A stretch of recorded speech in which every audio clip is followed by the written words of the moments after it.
So the wedding is off. There is no wedding. And all hell has literally broken loose in the church. And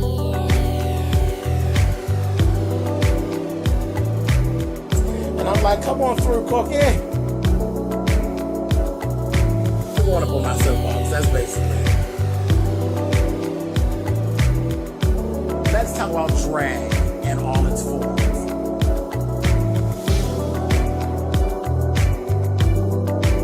What,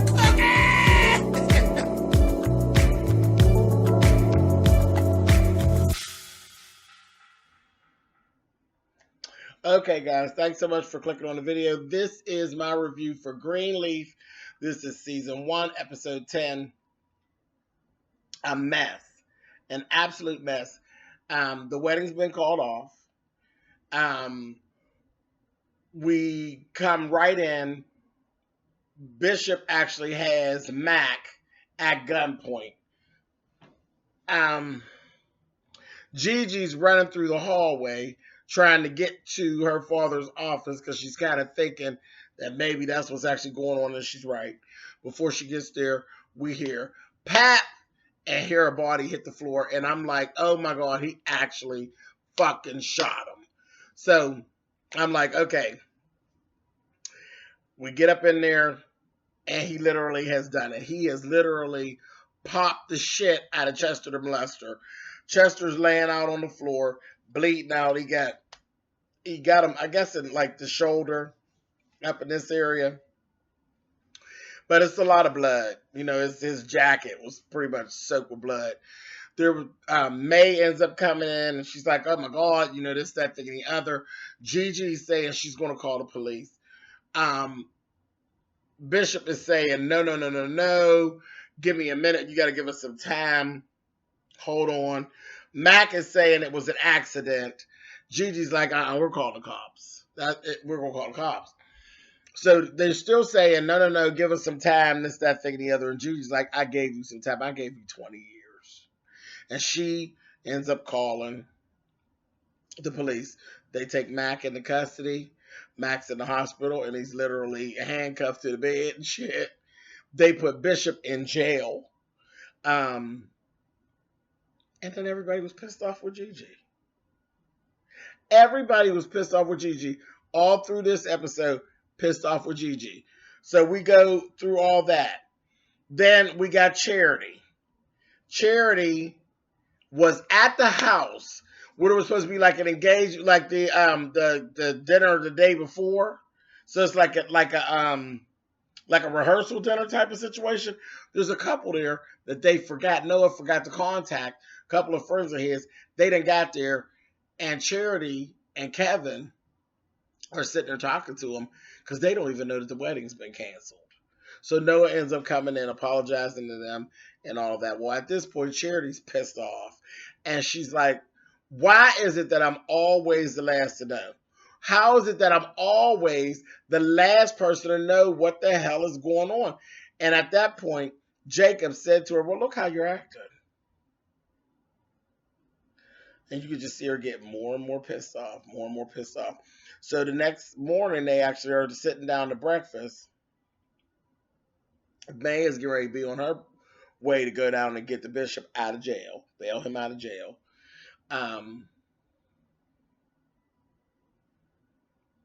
They're all sitting there, and that was another thing. May had actually said to Noah, she said to Noah and Gigi, she said, I asked you to watch that girl, and you know what you two did. You know, I'm like, what? So Gigi's just keeps seeing more and more how her mother is always backstabbing and going behind her with some fuck shit. So that was just a mess. But anyway, long story short, Isabel gets her shit and she leaves. She's gone. She went on about her business. Sophia then called her dad and told him about the shooting outside the church and all of this shit. So her dad's actually on his way there, which is going to be another mess. Charity ends up at that dinner table during breakfast getting May all the fuck the way together. They're talking and going on, and May ends up telling her, you know, some shit about, well, who are you? You know what I mean? Because she's like, you standing up and carrying on. Who are you? And she says, I'm the child. The one, the only child that you have that hasn't lied, hasn't cheated, hasn't done anything sideways, and been totally loyal to this church and the things that we're supposed to be doing in this church. She said, now you, on the other hand, have been sitting around here. You knew everything that was going on with Mac, and you never even said anything. Never said a word. And the whole time you didn't do anything. So who were you? I said, oh, shit. May got on up, went on about her business. Charity walked on out. Kevin went to try to walk behind Charity. She told him, I need to be by myself. You stay your ass here. She went about her business. So at the end of the day, everybody left. Gigi left. Everybody left. Ain't nobody there but the in-laws now. You got Carissa on one side of the table. You got Kevin on the other side. Carissa says, you know what? My daddy had the nerve to had me checking myself. She's like, you know, I'm smart. I'm beautiful. I had everything together. My dad had me checking myself to talk about I gotta ramp my game up so I'd be good enough to land that Greenleaf boy so I could be a part of this family.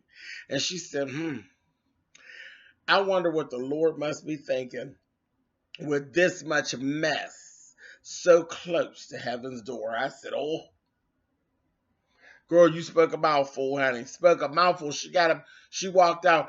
Kevin was looking at her like, yeah. But then he's sitting over there. He know he's filthy, filthy, filthy. And all guilty, honey. He kept trying to get Charity to look at his phone. Look at my phone. Look at my phone. She's like, I don't want to look at your phone. I ain't happy with your motherfucking ass. And you ain't getting in the bed. And if you don't get shit together, you going to get the fuck out the house. You know, if I don't start feeling no differently about you, you going to get the fuck out. He ended up telling her later on, you know, that he was proud of her, how she stood up to her mother. And that's when she had ran it up into him and said, well, don't speak so soon, honey. And told his ass off. Gave him some ultimatum and let him know if he didn't ship up, he was going to be shipping out. I said, okay, honey. Charity had this episode, she wasn't taking no shit. She's tired of the bullshit. So Isabel actually went home. She's going home. She came to Noah's apartment. He was in there sleeping. She woke him up and she told him, I'm going home over spring break. And I think we got too much here to just throw away. So I'm going to go ahead on down here and see if I feel differently or if you get yourself together and we can work things out after the spring break when I come back. And he's like, okay. And she leaned over there and she kissed him. And then when I tell you she smacked the motherfucking taste buds off of his tongue onto the roof of his mouth. He was sitting there, she kissed him, and then she smacked him so hard and fast. I said, oh. And he was sitting there looking simple, and his little face all red. I said, she smacked the dog shit out of him and went on about her business. I was like, oh my. So like I said, you know, everything was going on. I don't know what Mac actually has over the bishop. But Mac ain't pressed charges. There's some shit going on, and I can't wait to get to the bottom of it. But they had a deacon board meeting before the bishop actually came in there. You know, he was in jail, and they're still thinking he's in jail. They were in there, and they were really, like, talking, and they were really ready to just, like, toss him to the side. So we need to reinstate Jacob, and this, that, thing, and the other, and really ready to undermine him. And then him and Lady May walked in. Honey, everybody was singing a different tune. But when Bishop came in there, he was talking and everything was so cool. And that was the worker, honey. May had done gave them. They said, "Oh, this cake is so tasty," and they were like, "Well, you know, I know this cake is very expensive, First Lady. Excuse me, Where did it come from? She said it was a gift from Mac. It was the wedding cake, Joe. Anyway, I said that's an odd ass mess. Anyway, so they go on. They go through all that. They're getting ready to have the meeting. Everybody starts singing a different tune. Now it's all good because the bishop is in the house again. So everything's all good. And then this got me. Bishop literally turned around and put Gigi out of the meeting. Told her to excuse herself. Put her out the meeting. She ended up coming later on in the episode, coming to his office. And baby, he had actually told his secretary he didn't want her in his office. He ain't had nothing to say to her. So I don't know what the fuck's going on with that, but I was like, okay, Bishop, you gonna make me mad now, because I don't know, you want some fuck shit. But last thing we saw, May actually went to talk to Mac, and she basically told him, I know that I have to forgive you. Not for you, but for me. Because that's what the Lord would have me to do. The Lord would have me to forgive you. That way it can take this curse and lift it up off of this family, and this family can move forward, because our family's in the midst of a storm at this point. This, that, thing, and the other. And we got to band together to make it through. But I need to forgive you so we can get on with it. And then she leaned down there and told him, but I can't. I said, oh my. And that's kind of where we left off at. And she was looking at him sideways. And I was like, girl, mess. It's, I think the truth of it all has basically just boiled over in her spirit. She just is like, I done turned a blind eye to this so long, and now I just done ate her up, But whatever, that's all that went on. There was a lot going on, and people were acting real strange. I need to know what the fuck Chester the molester got over the bishop. I need to know.